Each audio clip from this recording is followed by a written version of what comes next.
the Mississippi State Bulldogs, the last road test of the season for them as they get a bye after this, and then Ole Miss comes to town. Mm-hmm. So this really is the twilight of the schedule, the home stretch.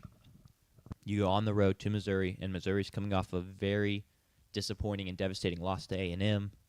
So I'm going to be interested to see how they bounce back. But with them being at home, them being a good team, they're favored by 6.5 against the Dogs. Early thoughts on this game, JP? What are you looking at? Well, I want to see, first off, when we are given the introduction into the game on the network, one, are we going to have another terrible SEC network showing from the crew, from the commentating booth, from the camera? Hopefully the night game's a little better. I'd hope so. I think it's Cole Kubelik and like the main SEC network guy and Jordan Palmer would be my guess. They've been doing the night games, And that's a solid squad. all I'm season. happy with that. Yes, absolutely. So I would hope it's better. But not only that, I want to see, does Missouri have a crowd after two devastating home losses to Alabama and to A&M? Do they still show up for a Mississippi State game as a 6-3 football team? I really am curious to see how that'll go. It's their last home game of the year. It is senior night, so it's some energy there. But I'm really curious to see if they fill out that place like they have against A&M and like they have against Alabama. Because if they have, then they've got the home field advantage, I think, in this game. But if it's like the Arkansas game, the state Arkansas game, that is, then I think it becomes a moot point, and it's an advantage, of course, towards the Bulldogs. 100%. Right now, just hopped on SeatGeek real quick. I'm not the greatest indicator, but I could get 2 tickets for $29 a piece in the lower section, the top of the lower section. Okay. So it could end up being packed, but obviously the vibes and excitement around this game are probably not as high, Absolutely. which makes perfect sense. So that's the first thing I'm looking for. Weather is not going to be a factor, which is kind of surprising for a late November game in Missouri. It's going to be 63 degrees. It's going to be nice weather. It's not going to be a cold day. So offensively, we'll still be able to throw the football around if it's Shapen or Camario, and that's what'll be the next biggest story for much of Bulldog fans and for anyone watching the game, even on the Mizzou sideline, who plays at quarterback. Right now, Shapen's probable. Brian Haydad of Thunder and Lightning thinks that Shapen is likely going to play on Saturday. I would tell you I think it's up in the air because Lebby said in his press conference on Monday that Shapen would have to be, quote, fully healthy to play on Saturday. And I'm not sure. Obviously, probable is not fully healthy at this point in the week, which was yesterday on Wednesday in that injury report. And how much progress does he make towards Saturday? I don't know. I'd hope that maybe Camario's taking the first team reps all week, and why wouldn't you just go ahead and lean into that? Give him that experience. Let him get his first start. I don't think there's any risk in it.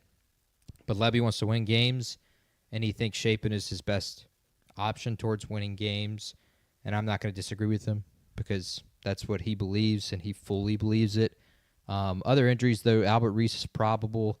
He needs to start, especially at right tackle for us against this Mizzou defensive line. Isaac Smith will not play. He's out. Jet Jefferson, a corner as well, will not play. Losing Isaac's huge. Still will have the 2 safeties in Brylan Lanier, and Jerron Manning will survive. Targeting call at the end of the first half against Georgia. Couldn't have timed it any better. Huge. That's one of my first thoughts as soon as it happened was, okay, well, at least he doesn't miss the first half this week. Because if Isaac, who had already gotten hurt at that point in the ball game, can't play next week, then we need at least 2 of those safeties in Lanier and Jerron Manning to both play well. Another crazy thing on the injury report, Bo Pribula is doubtful. That's just crazy. It's diabolical. That's even possible. That feels like mind games to me a little bit, being like, we'll toss him on doubtful. He won't play, but just get State thinking a little bit. I wonder how much of a statement that is of how lucky he got with that injury, but also, like, is it a potentially, like, do they not trust Zollers that much that they feel like they need to try and get Bo out there? The fact that he's even doubtful, I think, says a lot towards that, because Zollers did not play well last week against Texas A&M. Had some bright moments. Who doesn't? Who plays well against Texas A&M? I will say not very many. not very many. Only C.J. Carr has really played well against them this Green year. had a And good Taylon day. Green. But Taylon Green's the GOAT, and C.J. Carr was at home. And C.J. Carr had turnovers in that game as well, critical ones. Bro Pirula, doubtful. I would be surprised if he plays, of course, given what we saw 2 or 3 weeks ago against Vandy. Mizzou is a top 20 defense in pretty much every single category. They're 9th against the pass at 162 per game, 18th against the run at 104 per game. That is the first one you want to look at right there is can State move the football? Can State put together the drives that they need to score points? Can State avoid 3 and outs? Can State avoid 3rd and long with the stoutness in the Missouri defense? That is critical to this game because on the other side of the ball, Hutzler's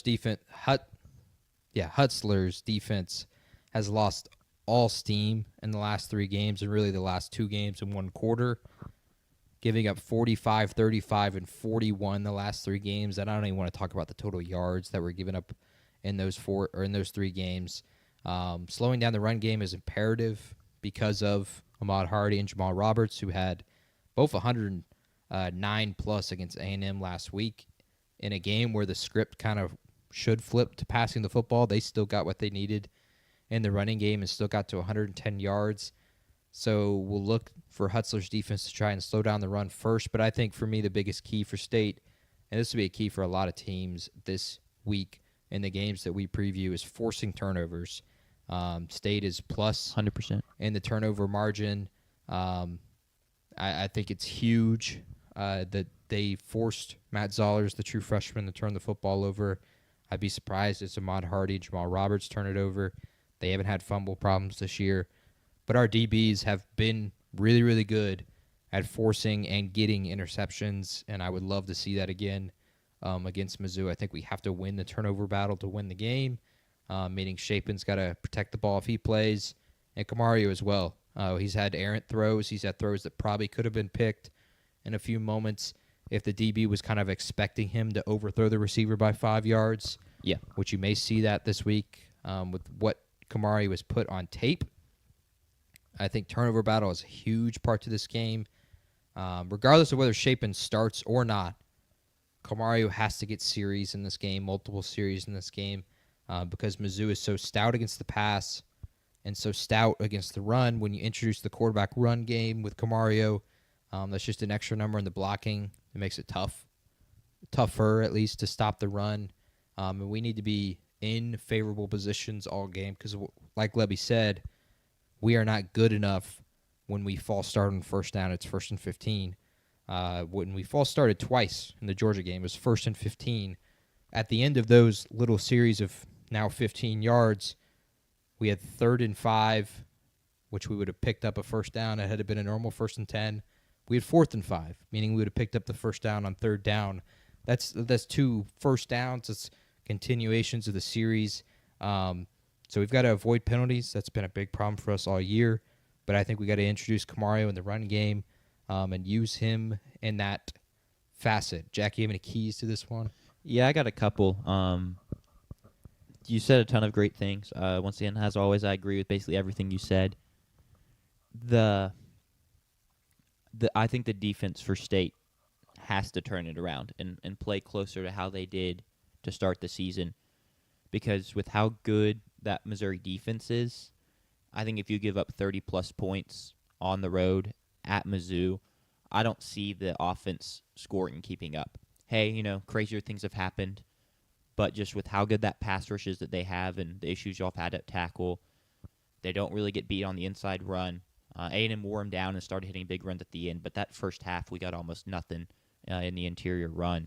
So I think the defense is going to have to step up and play a good game to get out of Missouri with the win, which on that front, it helps if they play Matt Zollers. He just clearly a freshman, clearly not quite ready.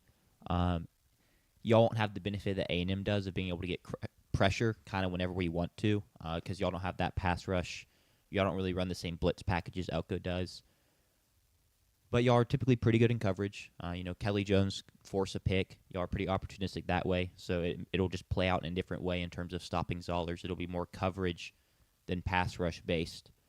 But I think the defense is going to have to turn it around, and I'm just a little worried about that because the injuries in depth, I think people are just slowly getting more and more banged up, and the state talent of the entire roster is improved. The depth isn't really fully there yet. Agreed. So as Tucker said in the chat, it's a huge spot for Tony Mitchell, replacing Isaac Smith. Very talented guy out of high school, has flashed some this season, but how's he look kind of – I mean, Isaac Smith is kind of the guy on defense or one of the guys on defense. Mm-hmm.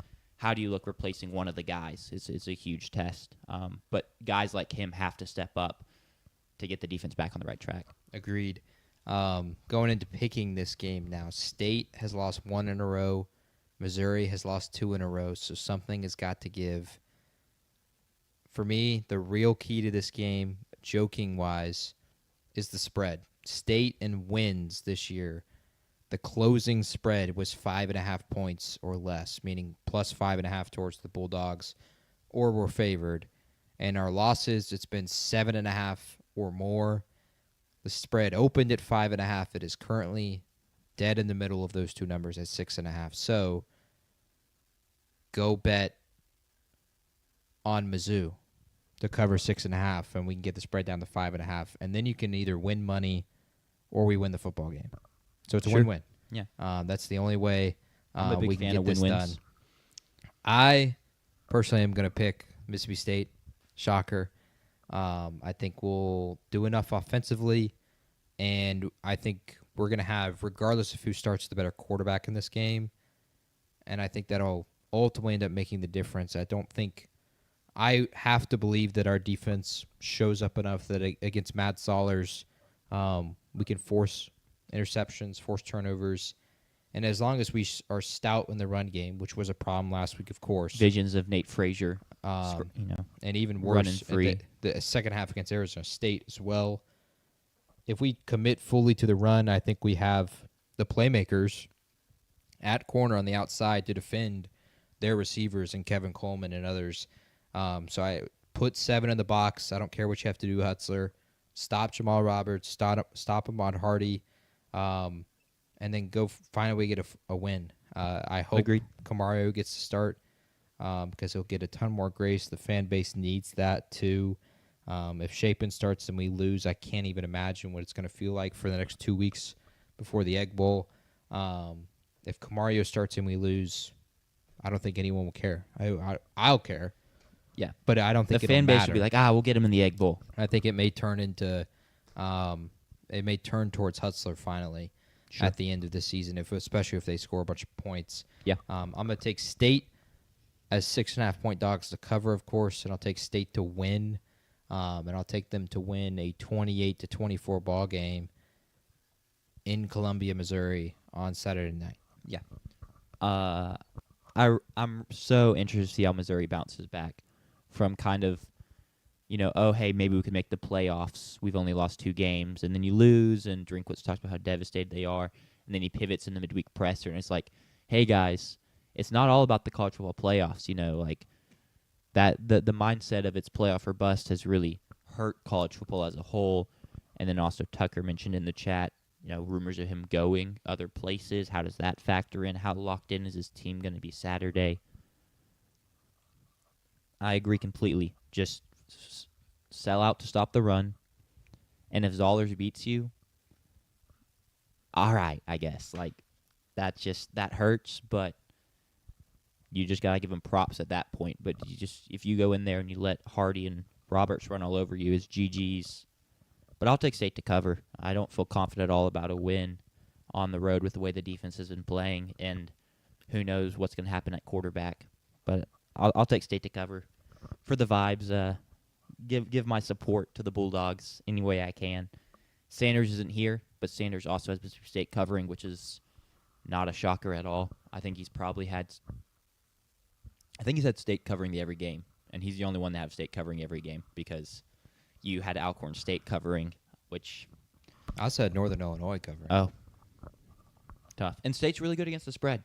If you want to look at numbers and follow trends. Yeah. Last week, we don't talk about that one in terms of against the spread, but in general.